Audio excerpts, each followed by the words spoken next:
All right, let's start. A lot of people are joining as well. So, thank you everybody for joining the webinar. Glad you could join. My name is Paco Stoelman. I am one of the founders about Data Taco. And today we're going to talk about something that every Power BI consultant or everybody that works in an analytics team eventually runs into, and that's sharing Power BI reports with external stakeholders or about anybody that is not inside your own Microsoft organization, um, without losing your mind with guest users or purchasing a lot of Power BI Pro licenses. And over the next 45 minutes, we'll walk you through the solution, how it works, what the actual costs are, and what a good setup would look like. Um, so a bit about the agenda. We're first going to talk about the problem. So why is Power BI a great tool, but why the sharing is not? What the real cost is of sharing Power BI reports using the old Power BI Pro method, the solution that works from our point of view. Then I'm going to give a quick live demo of how the platform works and how you could set it up and how you could relatively easy work with it. And I'll give you some homework to do. Check out what your current setup is, and maybe even follow up with me as well if you need some support with that. All right. So quick introduction about me. So my name is Paco Stolman. Um, One of the founders of Data Taco. For the past 8 years, I've worked a lot with Power BI. Did everything from creating data warehouses for small to medium business to large setups for big enterprises. And yeah, the reason Data Taco itself exists because honestly we got fed up every time we created a Power BI report and we wanted to ship it to a client. It would be a mess sharing it with them. So a lot of guest accounts, annoying MFA setups, and yeah, the scaling itself was just not doable. So the pitch is relatively simple: external sharing without the pain, no guest accounts, and no pro licenses for each viewer. Your own brand and your own domain, your client experience. So we're based in the Netherlands, and we work with data teams across the globe. So clients in Canada and all the way to Australia.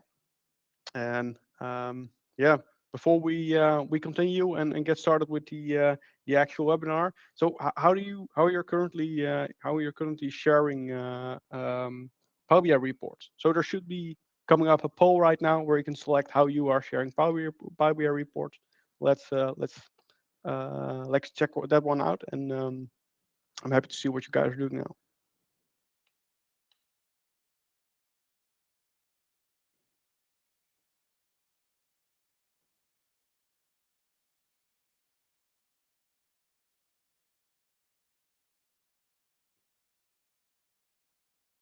All right.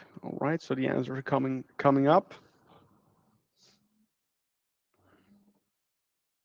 I see you already have some clients as well on board because I see that some of the clients are already using an embedded and custom solution. So that's good to hear.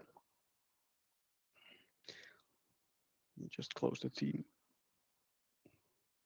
All right. So let's hop into what the problem is on why it breaks the scale, because this is something we see a lot. So the what we see mostly now is that businesses purchase a lot of pro licenses for external guest users, add them that way. And to be honest, I think that's one of the main issues where we see that. If you purchase a pro license for every user you want to share Power BI reports with, you're purchasing a pro license for €14 or $40 per month for each user. So there are no exceptions. Even if a user needs to access a report once a month, once a quarter, or even once a year, they're paying those €14 a month each month. What you could do, for example, is also purchase premium capacity, but yeah, then you're paying roughly €2,400 a month before you can even serve those free users.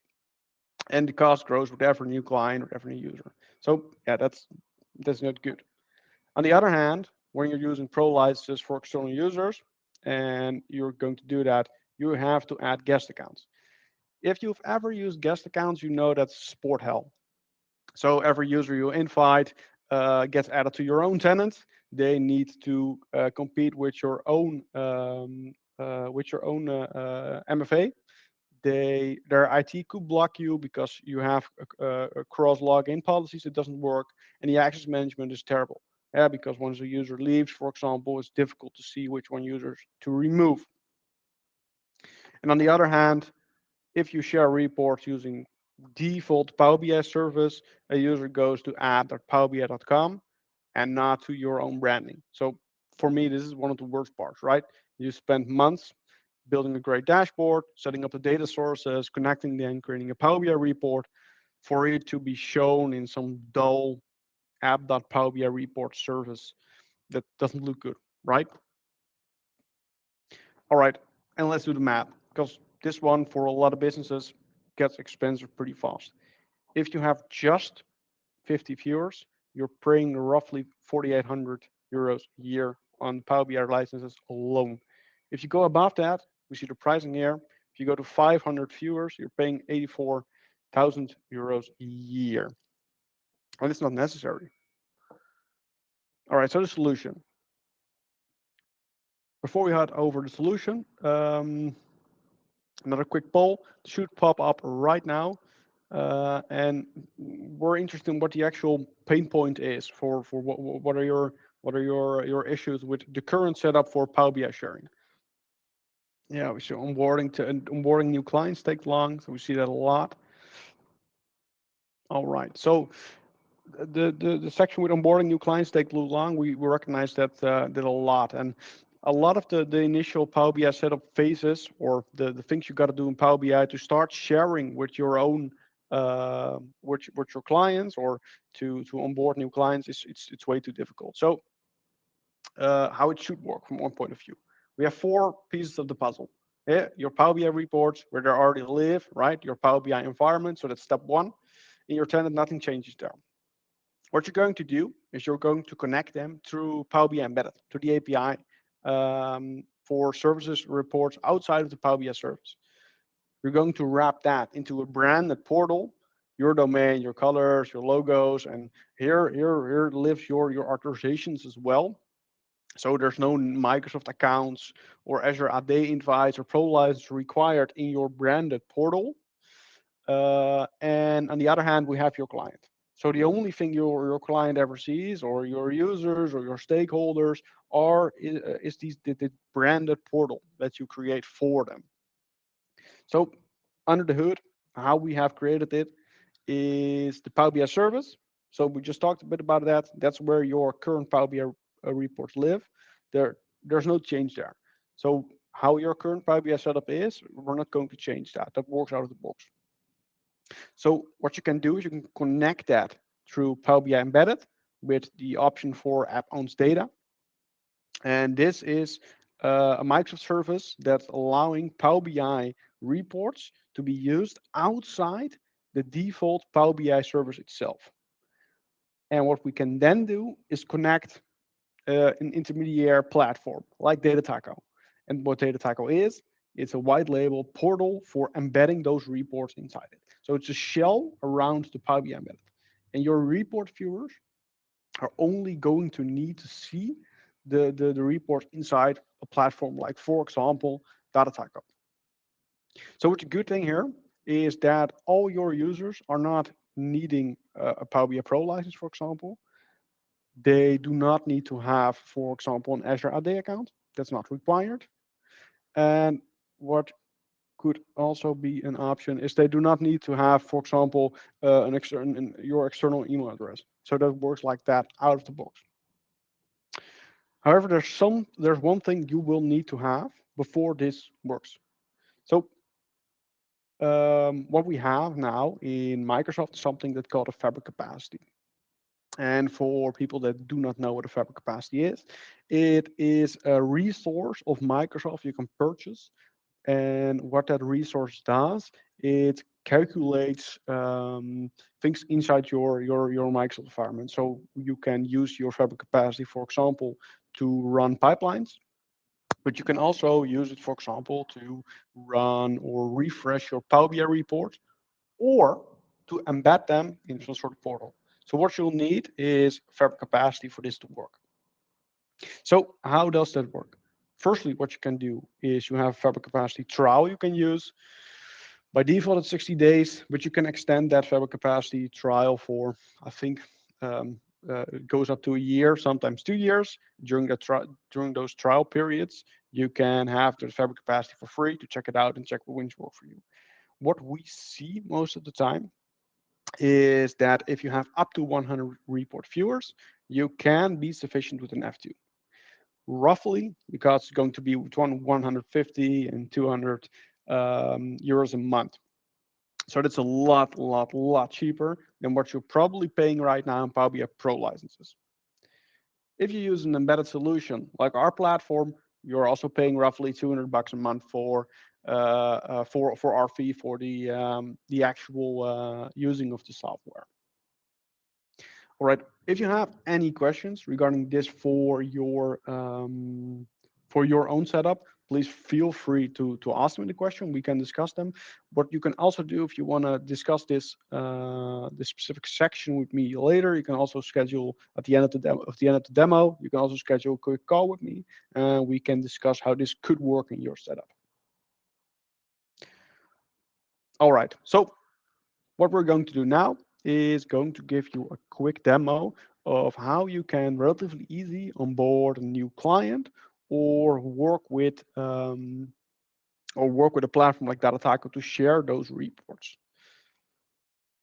All right, awesome. We should be over to our new screen right now. So we have the Datataco platform now up and running on the screen. So what we're seeing right now is the login page. In a tool like Datataco, you can white label about anything. So what that means, you can change all the logos around, upload your own images, and change all things regarding authorization and languages. So at the moment, I'm going to log in right now and got to check out the two-factor authentication.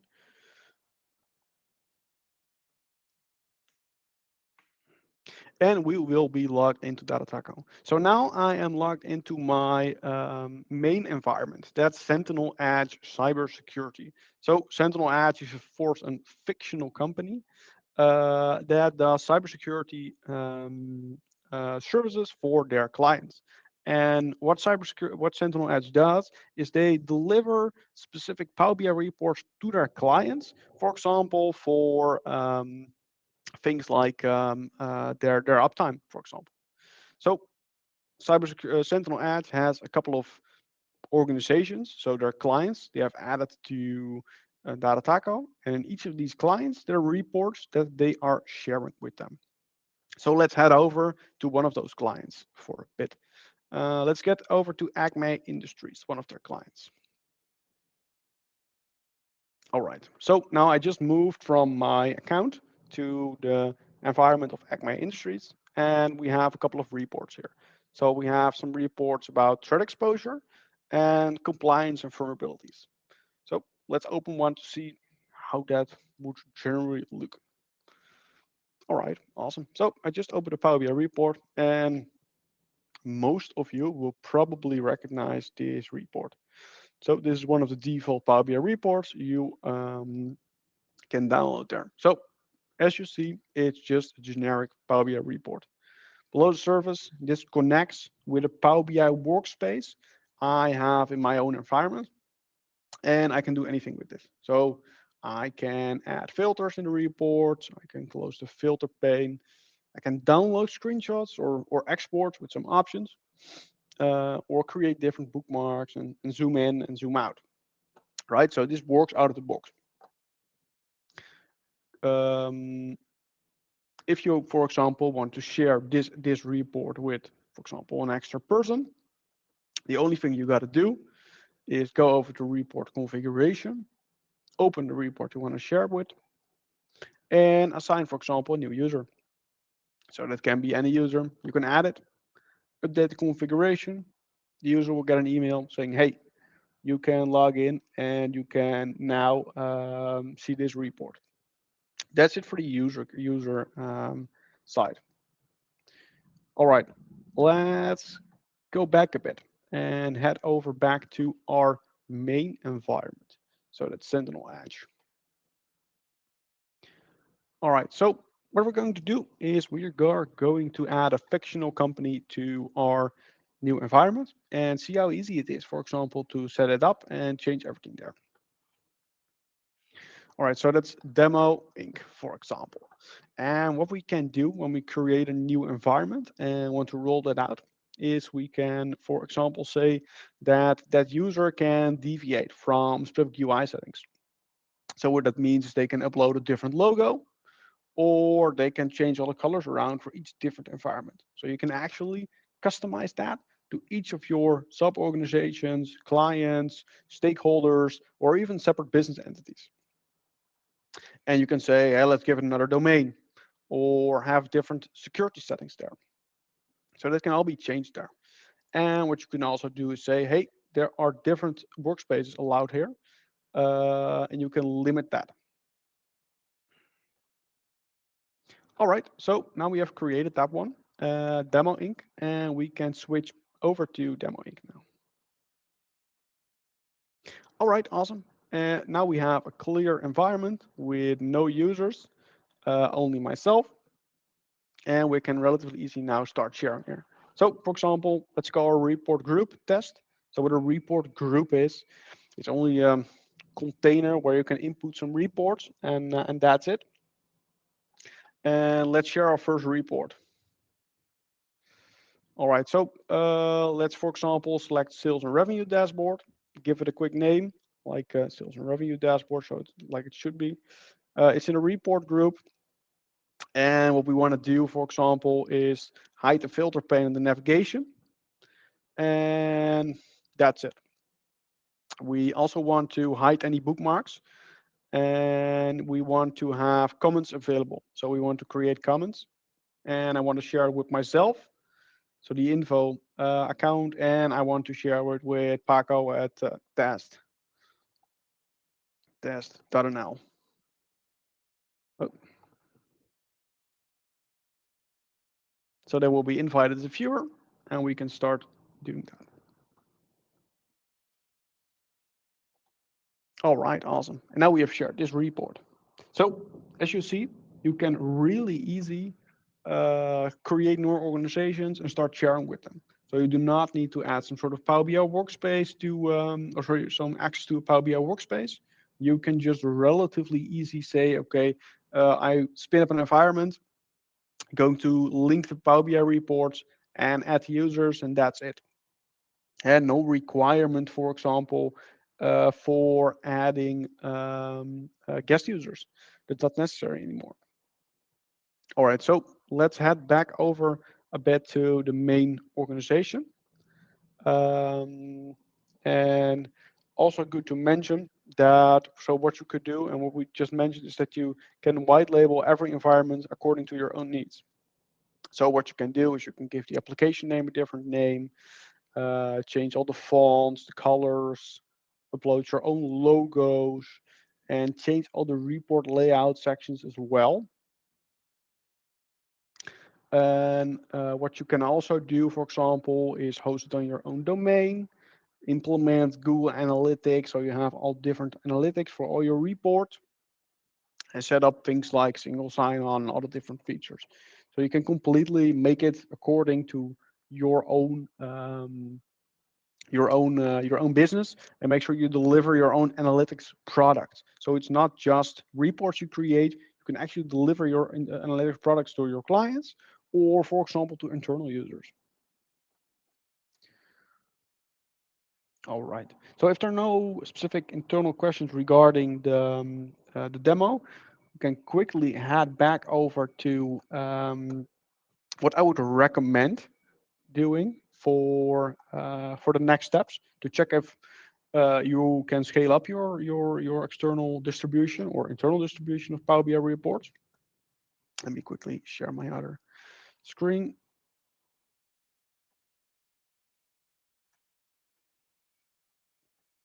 All right, so my other screen should be visible again.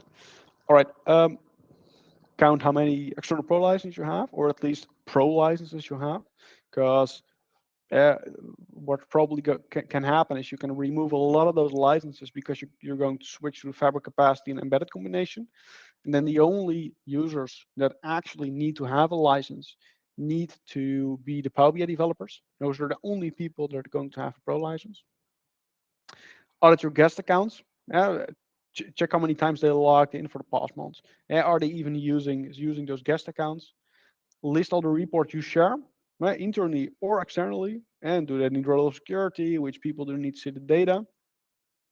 And then I would recommend checking what your internal requirements are regarding your analytics portal. And you can book relatively easy a quick demo with me.